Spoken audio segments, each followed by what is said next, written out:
Just like that, it's time for another week. Although, yeah.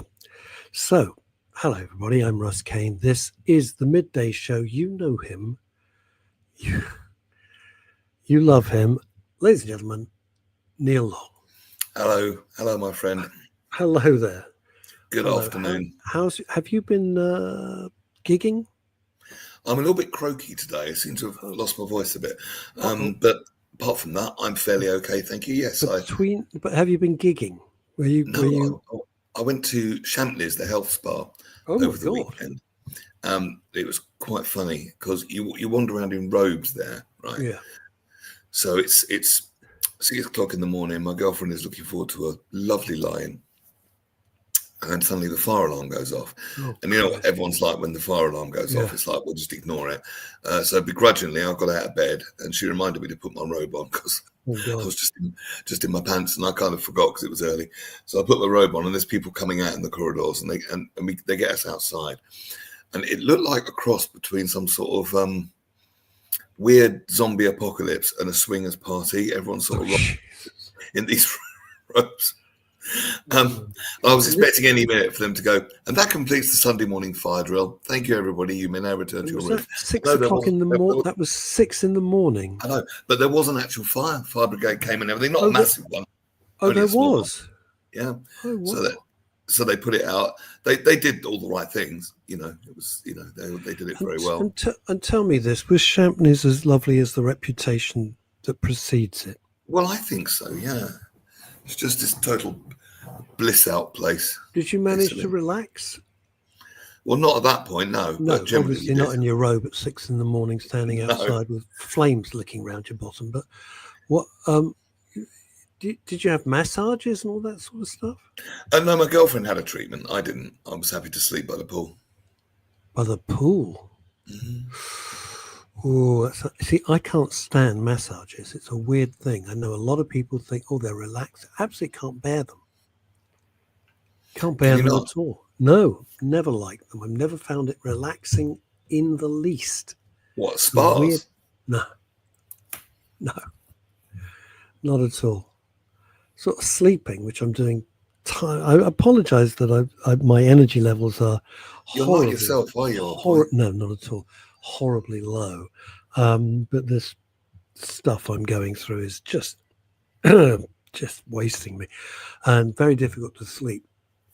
So I grab all the opportunities to sleep that I can. So, Champneys, so you didn't have anything. Were you there for 2 nights, 1 night? How does it work? Just 1 night. You can stay for longer. Lovely. And have you done any gigging since I last spoke to you?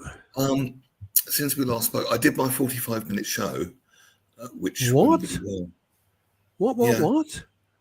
A little fringe down in Kent. I had 45 minutes non-stop, and it went really well. 45 minutes? Wow. Because normally you're 12, aren't you? About 12-minute spot. 10, 12, 15. Well, Julie Voice, who posted some lovely pictures of her late mum today on Facebook. Hello, chaps. Russ, I can't bear massages either, but I do enjoy time at Champ. I like a massage, Julie. Hello, Philip. A good firm one.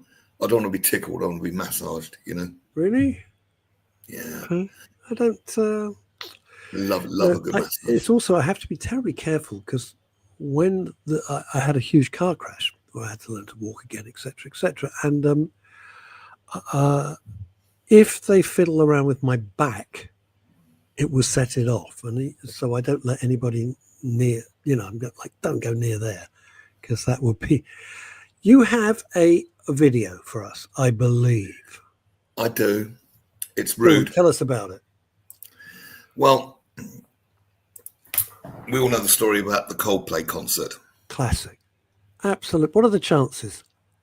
Explain about the Coldplay in case people don't know what it's about. There was 2 people that, so the story goes, were having an affair and they got caught by Chris Martin on the giant screen, which is called a Jumbotron, by the way. Divorceotron, I think it's called now. Yeah. I mean, but although that's the story we've been fed, they could have an open marriage for all we know. I don't know. Trust me, they didn't. But the papers have gone absolutely mad on it. But there is a cheeky song about it that we've done. So. All right. So Neil says it's full of bad language. You have been warned. I know it's Monday, but you have been warned. There is bad language in it. So if you've got kids watching, turn them away now. Yeah. There will be several F-bombs in the next minute and a half. You ready? Okay. Yeah, ready. I'm ready for it. Here we go. To Coldplay, a pair of co-workers came. They saw their face on a TV screen and Jumbo was her name. He ducked quick. She took off her wedding ring. But they'd been caught in a lover's clinch at a concert. What a shame. We're on the Jumbotron, what the fuck? Say goodbye to your marriage. Off he went with a duckety-duck, duck, duck, duck. It was then she put her hands on her face and they realized they were busted. Off they went but their faces were red. Fuck, fuck, fuck. Chris Martin was on stage calling far, far away. He saw them there as they had their affair in the Coldplay light of day. That same night, their partners had seen the news. Found out their spouses were shagging about and it had 8 million views. Now they've resigned, their marriage is down the drain. 2 tickets for Coldplay cost more than Oasis, what a shame. We're on the Jumbotron, what the fuck? Say goodbye to your marriage. Chris Martin cares that we had an affair. Fuck, fuck, fuck.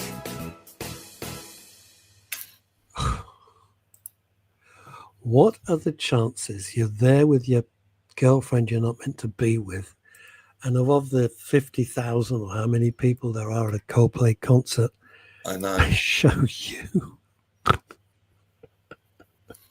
You know what they should have done? What? Nothing. Just wave, move on. It's the ducking and the you know, if they'd have just waved. If they'd have just waved, you could have said, "Yeah, I was there with." Trouble is, he was holding her in a very friendly way. I think one can say that. I do feel sorry for them, actually. I know I'm teasing with that song, but they don't deserve that. It really. I mean, people have been having affairs since the year dot. It's not news. I don't know why the whole world jumps on it like it's some big news. It's not. Well, it's Schadenfreude in many, many ways. It's because they were, I suppose it's the complete nonsense of being at a Coldplay concert and then getting caught on the Jumbotron of all things. I thought getting caught seeing Coldplay would be more embarrassing personally, but... Do you know something? Apart from Chris Martin, I wouldn't recognize anyone from Coldplay if they stood next to me. I'm not being rude. I just wouldn't recognize them. No, I wouldn't. I only know one song. I'm not even sure I know that. Which one? Same with Taylor Swift. I only know one song of hers. Well, Viva La Vida I like, and Fix You I like, and A Sky Full of Stars I like too. Why does everybody hate Coldplay? I don't get I don't know. Is it because they're good and successful? Probably. Yeah, interesting. Anyway, I think the people had a go at it because it's like, hey, that's not me up there. It's like, it gives them that little moment of not feeling so rubbish about their own lives. I think that's what it is, which is horrible, really, you know. It's sort of jealousy. It's irony. It's just like the worst culmination of various things that happen. I think that's why you thought of that very quickly. Nelly the Elephant, very quick, clever, very clever. So 45-minute set you did now, Neil, right? Yes. A 45-minute set. More songs? How did you expand it to 45 minutes? What are you doing? Do you want to see the beginning bit of it? Yeah, sure. Well, yeah, if you got it. Absolutely. You sure? Meanwhile, we will say bonjour to Kimi Lachmar, who is in La Belle France, or sorry, Palestine, as it's now called. Oh, yeah, cheese-eating surrender monkeys, a whole lot of them. How unlikely. How unlike the French to just cave in at the first sight of trouble. Screw them. Anyway, the hell with them. Macron, little creep. There we are. It's been the dive. Oh, let me know when you're ready to see your stuff. Are you getting it up? I'm getting it up. Okay. It's been another weekend of the disparity between the mainstream media and what's actually going on. How the laws are being brought in, and most people are not seeing what the laws are that are being brought in. They're not understanding. Explain it to us. Good place to do it. About free speech. There's all sorts of stuff. I'm not sure I've got the energy. Have you got your stuff up? Hello, Dave Sleep, and belated happy birthday to you. Have you got it? Let's have a look. Let's have a look. This is Neil Long. I haven't seen this, so I don't know what it is. So this was the beginning. Okay. This was the beginning. This is Neil Long's new set. Yes, this is the beginning. It's a backstory for how it all started. And okay. And this is true. Then it leads into the songs. But anyway, this is how it started. Let's have a butcher's hook. So that was on the screen. Right. You and Hen. And here's the backstory. Can you hear me over the music? Yeah. Good. Okay. This is how I started the show. But to explain fully, I need to go back in time. Like back, proper back. No, back further. So is this on a screen? This is on a screen. Oh, fantastic. Yeah, visuals for all of it. Back, further back. Getting there. Close, nearly. Yes, there. That year, 1986. I was about 17. And I hung around with other sort of 17-year-olds. And we had a bit of a strange habit. When of us one had a affair with a car, or a girl, which is probably more frequent than the car. Yeah. Then what we would do is we'd then write a song about the unfortunate incident, put it on cassette tape. It was the 80s after. Yeah. Then sit in our crappy cars and have a good laugh before a victim. We called ourselves, ladies and gentlemen, the Cuss Masters. And that's us in our crappy cars having a good laugh. Now, I wasn't immune to this. In fact, these two little gems were written about me back in the day. Me.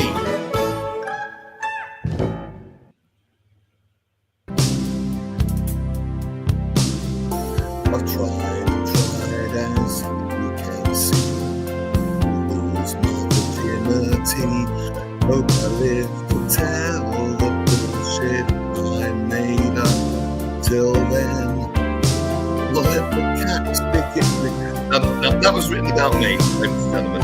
I'm pleased to tell you, I did lose my virginity. Even after that, well found it again for the next 50 years. On the back of the sofa, probably. No, worse, in a Morris Marina coupe. Oh, Jesus! No, seriously, that literally was in a car park by the river. Oh God, Morris Marina. Yeah, in the dark. So very. They call it coupe lightning because it was so slow. You go over 40 miles an hour and it starts shaking like that. So that was sarcastically called coupe lightning. And the song that was written about that incident was called Grease Lightning. Coupe lightning rather based on Grease Lightning. On the back of his car, Neil went a bit too far. Oh yeah. He pulled out his knob and he stuck it in a dog. Oh yeah. God's sake! This was written about me. When she saw his pencil dick and then said, is that it? But then he lost his pride when it banged around the side, coupe lightning. So, years later, lightning.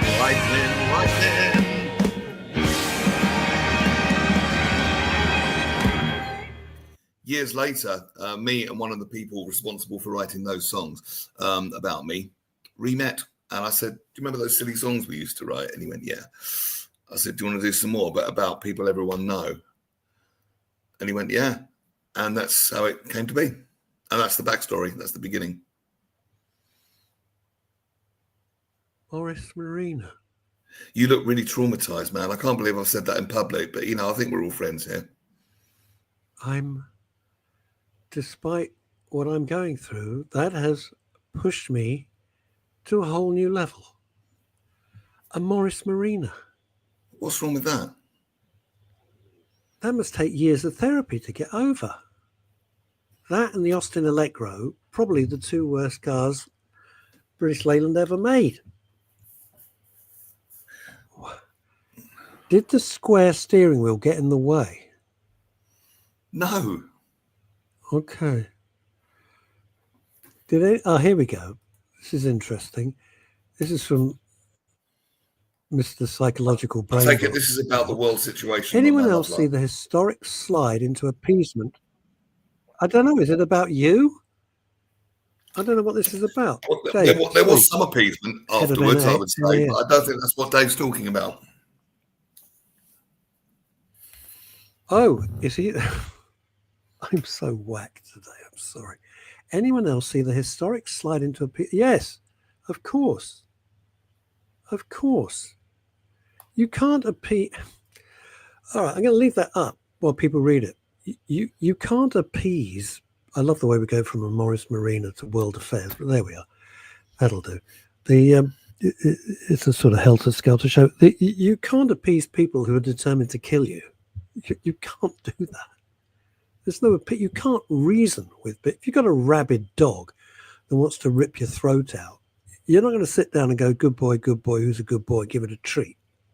It doesn't work like that. You can't appease certain people. Not possible. Not possible.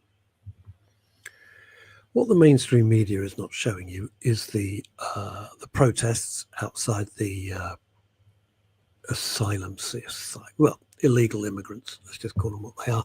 They've come into the country illegally, so they're criminals straight away. The illegal immigrants outside the hotels and various areas.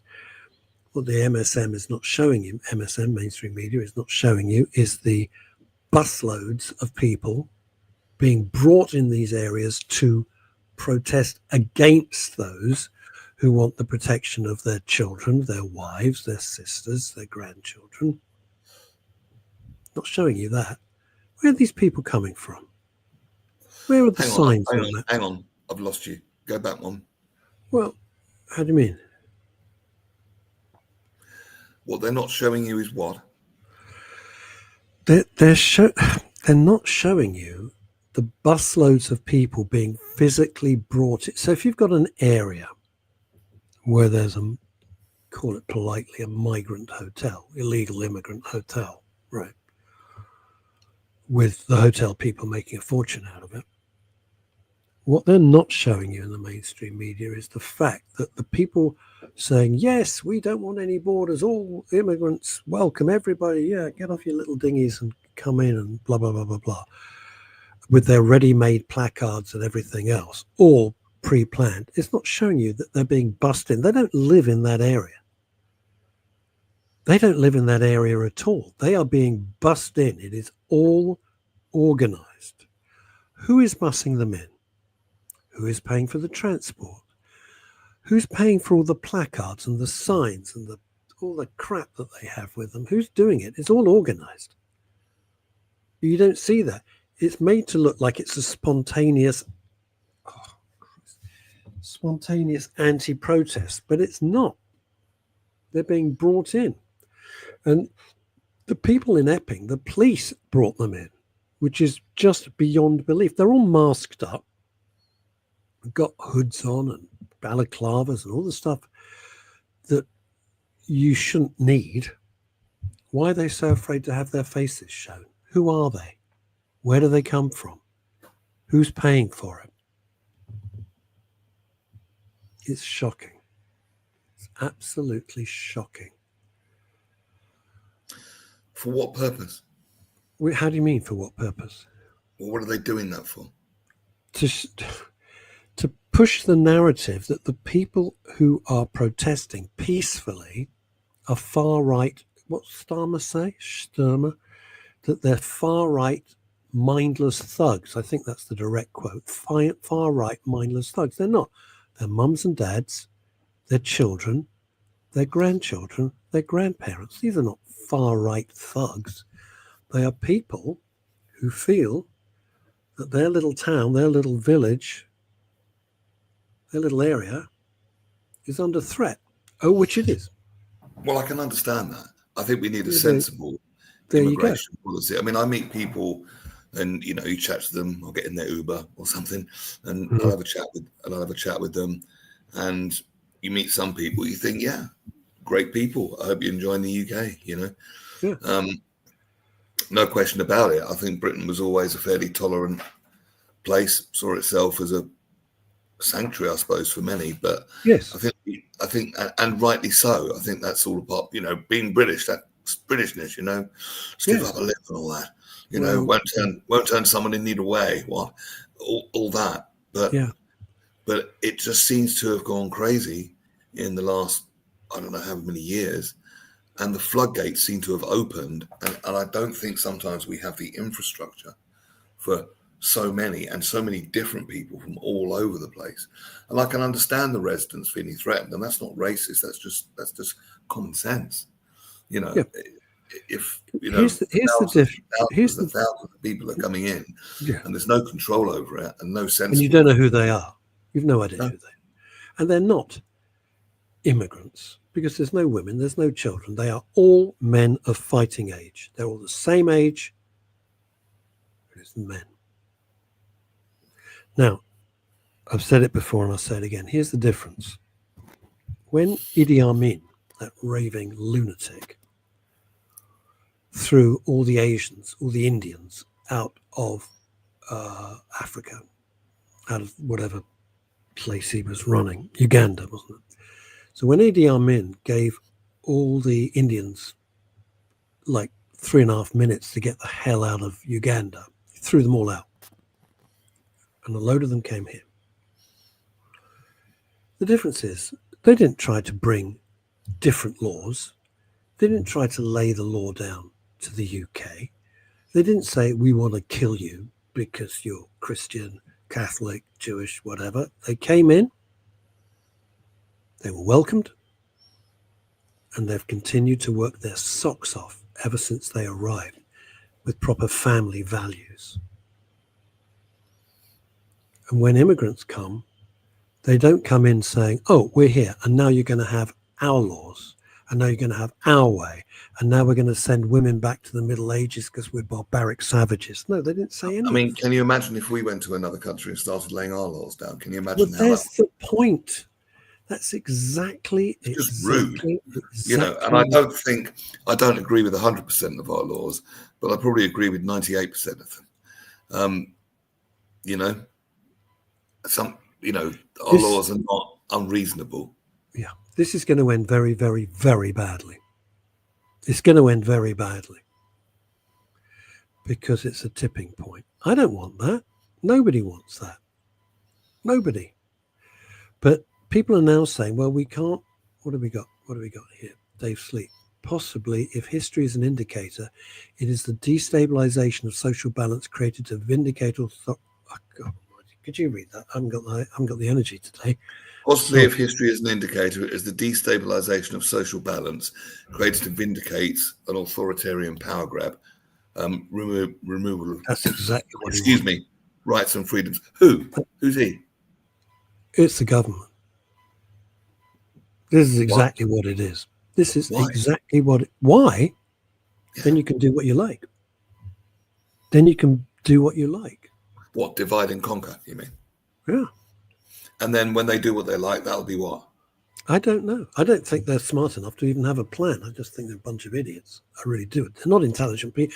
The big mistake everybody makes is these are intelligent people. They know what they're doing. They don't know what they're doing. Ed Miliband hasn't got a clue what he's doing. He just talks garbage. Starmer's a lawyer, so we know what Shakespeare said. Angela Rayner, I don't even go there. You've got a clueless Chancellor of the Exchequer. They will hold on to power by whatever stinking means, fair or foul. So it's just all about holding on to power. Yeah, that's exactly what it is. They know they're up against the ropes. They've got to discredit reform. They've got to discredit everybody else. I can't remember in my lifetime, and I mean it, being more depressed about the state of this country. The thing is, though, it's not. Oh, I'm sorry. No. And I can't remember this country being so angry, so divided. I can. Brexit. Brexit, yeah. Which was a stupid thing by Cameron. Cameron should have never, ever have had that referendum, ever. No. He didn't know what the hell he was. It was kind of throwaway remark. Like a throwaway remark. Never thinking. The problem is when you start talking about things like this and open up maybe a sensible conversation on immigration, because it's got to be fair to everyone, the people you're trying to help and the people that are there already. It's got to be fair for everyone as much as is possible. And I'd like to think I could go and live anywhere in the world if I wanted to. And as long as I didn't behave like a dick, I'd be really accepted. For example, I went to Canada 3 times, didn't live there, but I went for 6 weeks. See your daughter, wasn't it? See my girl. And they were just lovely people. And the rule of thumb I found in Canada was pretty much, don't be a dick and you'll be fine. Yeah. But I didn't go there starting to say you've got to change the laws on my behalf. But you open up a conversation like this and people will immediately start to say things like racist. It's not being racist. No, you see, this is the default position, Neil. This is the default position. It's not being racist. I don't have a problem with anyone who's a different race to me. I do have a problem with behaviours of some people, no matter what race they are, and that includes English. Yeah. You know what I mean? I have a problem with anybody who says, I'm going to wipe you off the face of the earth. I have a problem. Yeah, pretty much. That's a bit rude. I have a problem with anyone who says that women are second-class citizens. I have a problem with anyone that says you can have sex with totally underage people. Yeah, all of that I agree have a problem with people who come here who hate us. That's the problem. That's who I have a problem with. But if you hate us that much, what are you doing here? Well, that's the point. Well, why? Because they get all the benefits. If they came here, was sent straight into a camp under army watch, put in a tent, and then slowly their background story and everything else was checked, they wouldn't be in such a rush. They go straight to they go to a hotel, they're getting money. This is insane. This is insane. And the worst part of it, to me, the worst part of it is the way that the police, who I've always looked up to and admired, because I couldn't do that job, I'm not brave enough, the way that the police have been clearly politicized against the will of the people. This is unacceptable. Because then you have to extrapolate that information and you have to say to yourself, okay, the police are now politicized. This is how the logic runs. I'm not saying I'm saying it. I'm saying it's saying it. If the police are politicized, and if you want to read the Bible, you're going to get arrested or something nutty, but, do terrible things. God. Who do you turn to? Who do you turn to? Where do you go when the judges are making the most bizarre judgments on cases which are heinous and they're getting a slap on the wrist? You think, how far has this infiltration gone? How deep does this go? When the police I've forgotten the town, I got confused. When the police said, we didn't bus any of these people in to protest against the mums and dads, the people with the pre-printed placards, we didn't bust them in. And then the video evidence, and thank God for X, Twitter, where you can see at least with your own eyes what's going on. And they had to recant that. And they had to say, yeah, we bust people in. You go, what do you mean you bust people in? But that's going to cause a problem. That is like pouring petrol on a fire. I don't understand this. Who's funding it? Where does the money come from?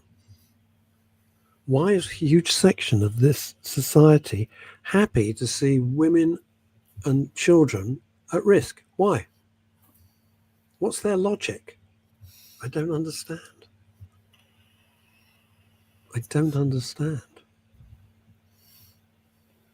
There's some things that happen in some cultures that I don't think are acceptable in any culture, let alone this one. But that That doesn't make me racist. That doesn't make me, and I dislike people of that culture. I dislike that behavior. It's got nothing to do with race. You've got to be careful because people will say, "Oh, that's racist. You can't say that." Yeah, but that's, you know, they throw that at everything. They throw that at everything. It would be like saying describing you as Jewish would make me anti-Semitic. It's ridiculous. It's a descriptive. It's any more than it's racist to call me white. It's not. You know. Oh well. We go how far down that rabbit hole? What have we got? What have we got here? This is Cheryl Jackson. Hello, Cheryl. I'm 77. I agree with you, Russ. I'm struggling with it. Would you mind? I'm really not at all, my friend. I'm So struggling with this country right now, says Cheryl. Hello, Cheryl. Good afternoon. No idea what the answer is. My dad, God bless him, predicted this in the 50s. I didn't get what he was saying. I do now. Well, yeah. Quite the visionary. Mm-hmm. And I bet you thought at the time he was just being negative and a bit Alf Garnett-y, maybe. Removal of trust, understanding, and belief. This is something that Dave Sleet's created called TUB, T-U-B, in the infrastructure of social balance is not a modern tactic of power plays. This is a government that got in on a tiny majority. You know, it looked like it was a big sweep, but only 36. But I think they're in on 36% of the vote. I think that was it. If I've got my figures wrong, I apologize. I haven't got a clue what they're doing. It's lie after lie after lie. And I think the country is fed up of being gaslit. The problem is if you have a politicized police force, like the Stasi, like East Germany, what are you supposed to do? And also we've got a culture where it's, look, I mean, yes, I was taking the mickey with that Coldplay video earlier on, but that's all it is. It's piss taking, it's satire. But notice how everyone jumped on that. With the Schadenfreude, so that happened to them, so my life can't be as bad. But now there's probably people that, there's this kind of mindset that, look, you make one mistake, you could be insignificant your whole life, make one mistake, and then suddenly people want you ruined. Unless you're Hugh Edwards. What? I mean, you see, this is it. Again, you're supposed to, growing up, and I've said this really till I'm blue. We all make mistakes. In the face. I don't think people, unless they're serious crimes, I don't think people deserve to lose everything they've worked for their whole life over one mistake. The cancel culture is cruel. I mean, what about those? Unless you're Gary Glitter, obviously, and then you do. Well, yeah, but that's a bit more than a mistake. Yeah, everyone, we all make mistakes. We're all human. We all have our foibles. We do our best. That's all you can do. We do our best. And that's enough. But if people have been constantly gaslit into not thinking. But we are being gaslit. It's no good Starmer keeps saying, these are far-right thugs. And then you see them, and it's mums and dads, children, grandchildren, grandma, grandpa. These are not far-right thugs. They're people with a genuine concern, based on fact, not based on hearsay. I love the fact Dave's very vocal today. This is good. The stats of political engagement in the second decade are so similar now as the levels were 100. I don't understand that. Dave Sleet explained. I don't understand what that means. The statistics of political engagement in the second decade are so similar now as the level 100 years. What's that? Yeah, Francois Pascal. Trying to get comfortable. Francois Pascal says this: we make mistakes, but some people won't let you forget. Well, exactly. That's what it says more about them, doesn't it, Francois? People will label you forever for making one mistake. And you know, I like to think we're human, we're growing, we're evolving. There will be mistakes, there will be failure, feedback. But we're not growing. We're not growing. Of what works, what doesn't work. It can be no other way. And to gaslit people, to make it feel that making some mistakes are wrong, even on the, there's a difference between being responsible and taking a fall. And I really think we need to learn the difference. Yeah, there's being responsible for something, acknowledging your part in it, learn from it, take the positive learnings, then move on, right? But but if you compare that with taking a fall for something, everyone's scared to move a muscle because you think you're going to be jumped on by people that just want blood in a fishing frenzy in the media and treat you like some sort of cheap entertainment. when it could be your life is wrecked, when it doesn't need to be. Absolutely. And that's not fair. Well, you've got a horrible culmination of things. So read out Paul, I'll read out your thing in a minute. You've got a horrible culmination. You've got, jealousy is a horrible thing. So, Paul Claridge, the state of this country at the moment is heartbreaking. Agreed 100%. It seems the government and authorities want to divide and conquer. Yes, they do. The minority of the public fall for the media and social media hype and hit the streets with a rage, not really knowing what they are supposedly fighting. Majority of us just want a peaceful existence. Most people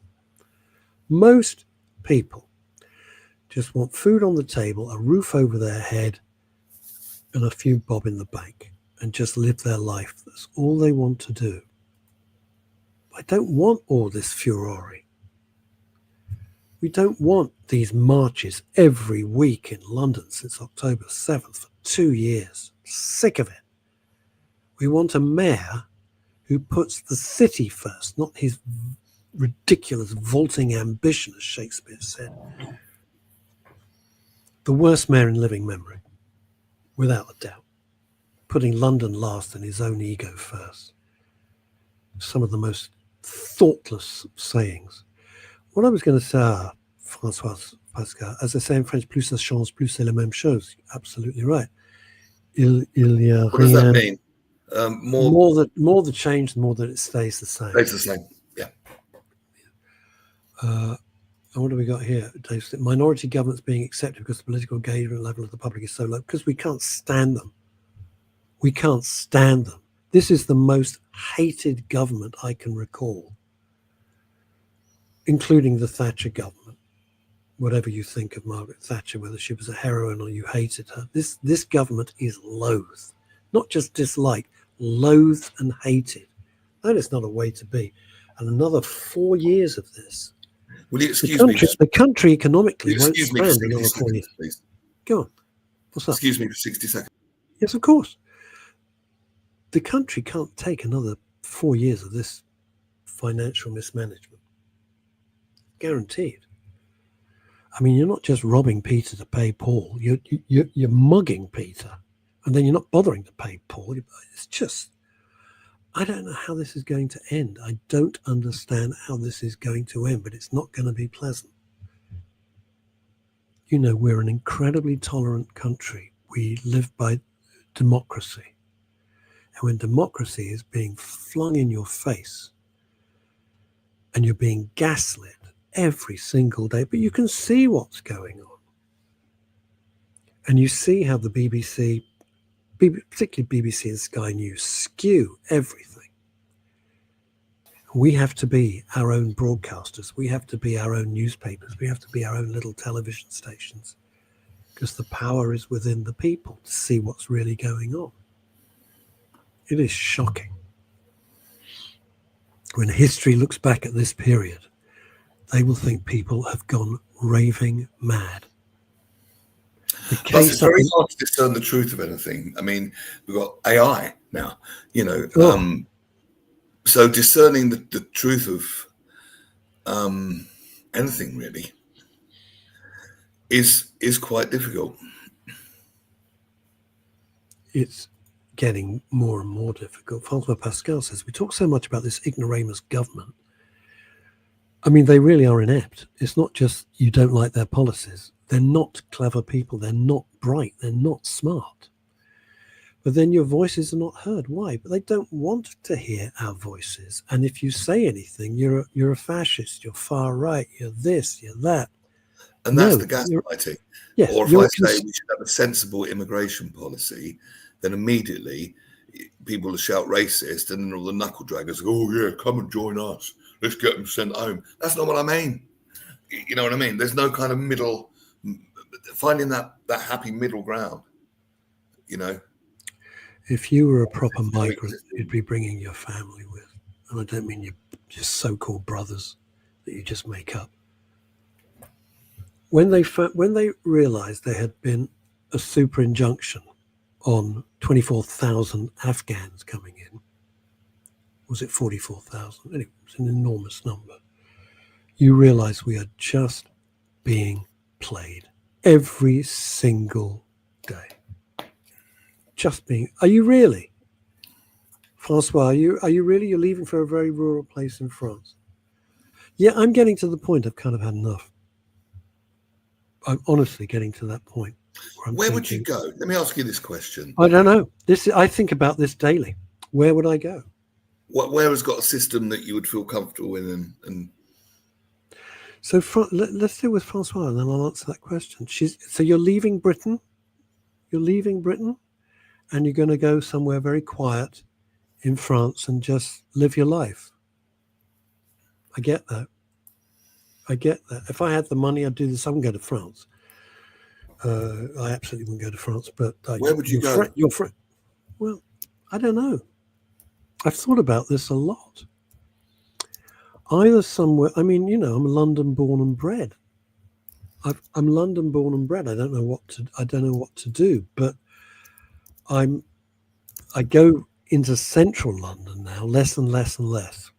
I can't be, especially because I don't feel very well at the moment, as you can undoubtedly see. Not in the best of health. But what is this? The I don't know what that means. Dave, I have no idea. Would you know what the Overton window has? No, you have to explain that one, Dave. Don't have a clue what that means, fellas. We don't catch your metaphor. I've always wondered where the best place to be. I don't know. I don't speak other languages. Portugal, maybe Lisbon, somewhere like that. About Canada? No, don't think so.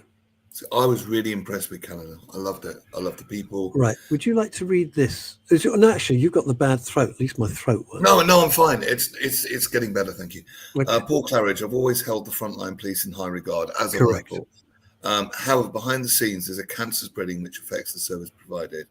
Last week, a dear friend of mine threatened suicide. She called the police for help. She was stood by a roadside and was going to throw herself to traffic. Ooh. The police sent officers to help. No, they simply gave her a CAD number and told her to phone an ambulance. Luckily, she called me and I got to her in time. She's now safe and getting, hopefully that's the treatment she needs. The thing is, though, wow. I have to say, though, Paul, the police, again, the frontline police, were getting burdened with so many mental health cases. They weren't able to do the crime fighting job. They had to say, look, we can't. We just can't do any more. But maybe the situation hasn't been resolved. Maybe we need special police trained for mental health crises and things like that, because the general police just aren't trained for it, don't have the resources, possibly don't have the training to do it. Don't have the training, they don't have the... It's not there. If you're not going to investigate... It's not the fault of the frontline officers. It's just not. They're getting instructions. They have to follow the instructions that they're given. I understand that. Otherwise, chaos. But you have to wonder, is it coming from Sadiq Khan? Does it come direct from Starmer? Are these edicts coming from the Home Office? What? You see every single day people walking into stores and just walking out. I saw it the other week. Little feral bastards walking out with trays of meat, laughing their faces off. Yeah. I think I told you this. It was in a branch of Lidl. Oh, it was in a branch of Lidl, and I could see these little bastards. They went to the meat section and took out huge trays, hundreds and hundreds of pounds worth, and ran out. And the security guard stood there. Stood there. What are you supposed to do? You see it every day. They just walk in with impunity. What the hell's that about? Why? It's just... And then this... You see, there was a very telling case. I'm going to be careful because it hasn't come to trial yet. Did you see what happened with the machete-wielding person who stole an e-bike? Did you see that story? No, I didn't. All right. A person, young person, had been trouble in the area for a long time, by all accounts, wielding a machete, and wielding machete with the mask and the hood and the balaclava and all that crap. And he stole an e-bike.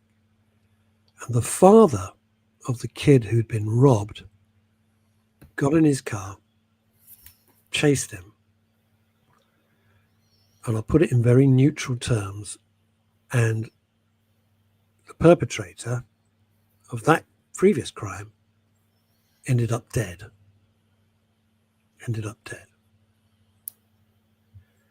So it's a classic case of a member of the public taking what they consider the law into their own hands.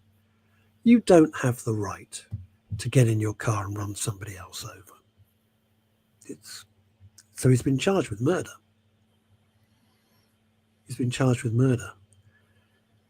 But a lot of people are saying, I understand why he did it. I am not condoning it for 1 second. Not for 1 second. I'm not condoning that behavior at all. But the interesting thing, just like they did with the Southport maniac who murdered the 3 little girls, is the pictures they put out and the version they give. You'd think, here's this young kid, full of life, loves to play football. They didn't bother. This was put out by the police on social media. I understand they cannot have vigilante justice. You can't. You can't have vigilante justice. Absolute chaos. It will be pandemonium if you have that. Pandemonium. But it's exacerbated by the fact that when you see the reports, none of why the father did what he did was explained. None of it. You do not have the right to go and kill other people. No, I agree. I don't think I would call that murder, though. I think I'd call that manslaughter. We're not lawyers. We're not police. We're not judges. We have to be extremely careful. What I'm saying is you reach a tipping point, which is the scariest thing, where you think, you know what? Screw it. If this little swine or these people are going to get a slap on the wrist, I'll take the law into my own. You can't go down that road. That is such a dangerous road to go down. Did the father ask for his son's e-bike to be stolen with a machete? Did he have the right to do what he did? No, he did not. It is such a dangerous, dangerous precedent to set. Very dangerous. I very much doubt. We can't discuss it, can we? Really? No, you can't. I can't. Right. What is this? What is it? The Overton. Would you read this? Of course. The Overton window is a social window of acceptance. Traditionally, this has kept extremism outside the acceptable social space. It's now been split, and 2 windows of acceptance stroke tolerated extreme views and actions formed. Still not following it. And actions formed. I don't understand it. The Overton window is a social window of acceptance. Sure. Basically, you're saying that there's like 2 groups now, Dave, and the goalposts have moved. Is that essentially what you're saying? Well, is there? I don't know what we're saying. Are we saying there's two realities? Because I think why we're all so confused, why we're all perplexed, and why we're all nervous is there seems to be 2 complete realities. One is what we see. And the second one is what we're being told we see. Does that make sense? Yeah. We see it without we see it with our own eyes, and we go, well, this is madness. This is absolute madness. You can't be told I'm smashing the gangs, and every single day hundreds of people turn up. This could be stopped in 24 hours. You send the Navy in, that's the end of it. Boom. That's it. Boats turned round. Finished. Done. And then you process everybody who's come in illegally. Because the mere fact they've come in is a criminal act. That's it. They've arrived illegally. You're a criminal. That's it. That's how it works. So there seems to be 2 realities. And that's why we feel we're going mad. Because you see stuff with your own eyes, and then you're being told by the authorities, well, you didn't see that. Well, I did. We did. It's on film. Did you see the footage? I don't even know if it made the news yesterday on an EasyJet flight going up to, I think it was London to Glasgow, Did you see that footage? Some bloke gets up, starts screaming Allahu Akbar. Oh, yeah, I did see terrible things about Trump, and there's a bomb on the plane. He was overpowered. There was no bomb on the plane. Did it make the news? Did it make the news? It made Allah Akbar means God is great, by the way, for the benefit of everyone. Yeah, well. Did it make the news? My point is this, not what this twat did. My point is this. Did it make the news? Not long ago it would have, but it might cause offense. Yeah, it causes offense to us that you get on an EasyJet flight, minding your own business. Some lunatic tells you there's a bomb on the plane and he's going to do this, that he was overpowered, and that was the end of that. It's, I don't know. I'm with Francois. I understand why she's saying I'm going to a very remote rural part of France. I'm done. I'm done with it. You know, I've lived in London, apart from when I lived in America, I've lived in London all my life. It's what I know. And I'm really thinking, do I want to be here anymore? Do I really want to do that anymore? You know, I got my family, got my kids here and all the rest of it. And it's lovely. I'm not planning to move to Jupiter, you know, or go to the International Space Station. But I'd like to walk down the street and not keep looking. I mean, you have to be very aware. I mean, let's not kid ourselves. You're in central London. You've got to be very aware. As Monty Python said, and pray that there's intelligent life somewhere out in space, because there's bugger all down here on Earth. Did he say that? Have you got a video? I can see something else lined up. Well, I thought if we could have something that takes the rise out of Keir Starmer just to lighten the mood a bit. Okay. A bit. You've seen it. You've seen it before. It's a bit of a political message, this one, but it might lighten the mood a little. I'm sorry if this feels down. I just feel it's realistic. I think we have this platform where you can say your views and not be screamed at and called a fascist or right wing. Well, my views are very moderate. My views are reasonability. I don't have extreme views, Russ, on anything. No, I know you don't. I know you don't. You're a very easygoing. By the way, let's just put this up from Paul Claridge. P.S. Big thank you to the ambulance crew. Turned up to help my friend after a 4-hour wait due to the call being incorrect. Oh, Jesus. They were absolutely lovely and so caring. Yes, they're marvellous. They are fantastic. The NHS is magnificent. The frontline staff are magnificent. They apologised for the delay, but my friend and I reassured them it wasn't their fault. They were amazing. Yes, they're absolutely superb. Superb. Can't thank them enough. All right, let's see what you got. A hospital, the return of the sausages. Starmer loving had me a blast. Starmer loving happened so fast. Had a vote and goodbye Tory. It's only been a matter of weeks. Summer days drifting away to all those winter nights. Tell me more. Can you still heat your flat? Tell me more. Can you still feed the cat? She swam by me, she got a cramp. He ran by me, 10 a pence down. Saved all their life, pensions went down. Here comes Keir, splashing around. Summer's gone, winter's begun, but all those winter nights. Oh well, oh well, oh well, Tell me more, tell me more. It's too cold in here, Rita. Tell me more, tell me more. Have you a quid for the meter?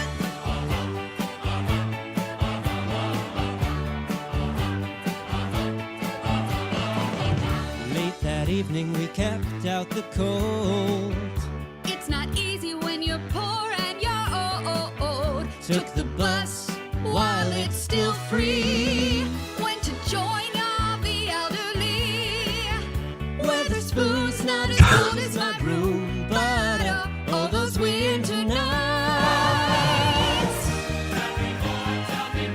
Pubs are now banning bags. I go outside for a drag.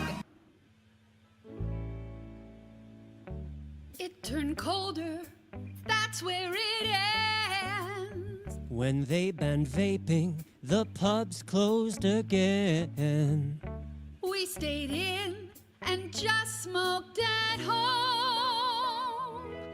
To pay for gas, we took out a loan. Starmer dreams ripped at the seams. Aha! cold summer.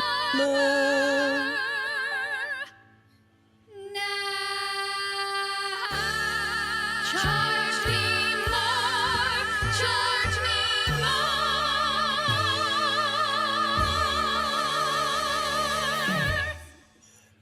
And I know it's satirical and a bit funny, but there is a sad undertone to that. There's a complete truth to it. That's the complete truth of it, isn't it? That's what satire It does is. make me Satire. a little bit sad that. Oh, It is thanks. sad. Please don't change what you do. Never apologize for it. We need people like you and Russ to help us all stay sane in this mad world and keep the videos coming. You all need a good life. I love the videos. I think the videos are fantastic. It's not a skill I have. It's a skill that Neil has in abundance. Yes, and no one's mentioned this, but this is good. And before we close, well done to the Lionesses. Bravo to them. There's a wonderful meme.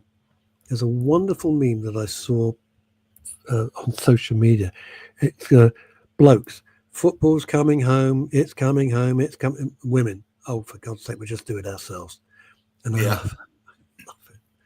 It's so good. Well done to them. Pretty much. And they've done what the blokes can't. Thanks for your kind words, Paul. You can subscribe to my YouTube channel, biffinbrothers.com.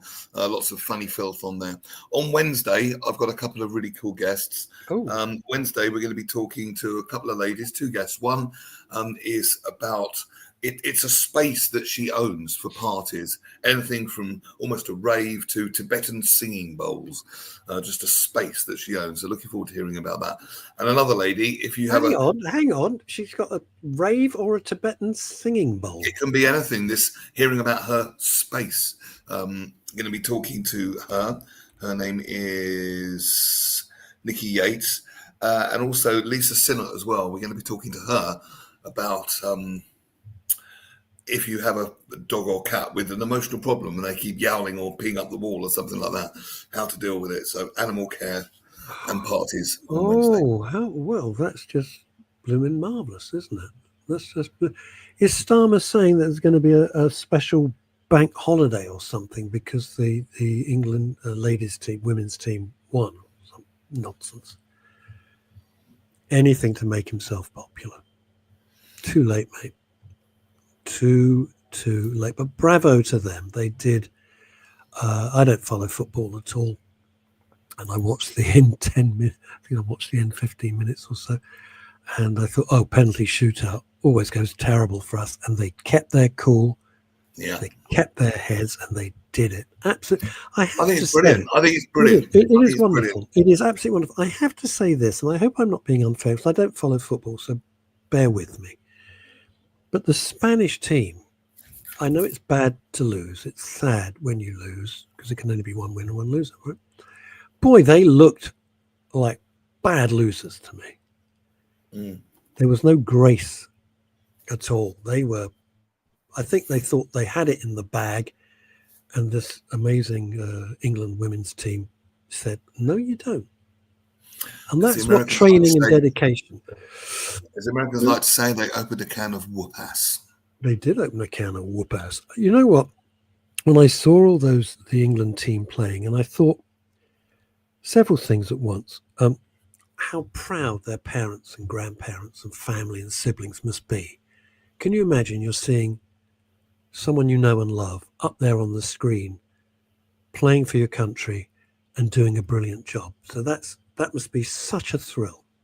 Yeah. And I also thought of the enormous sacrifices that all their families must have paid, training in winter when it's cold and it's wet and it's dark and it's the last thing you want to do to get to that level.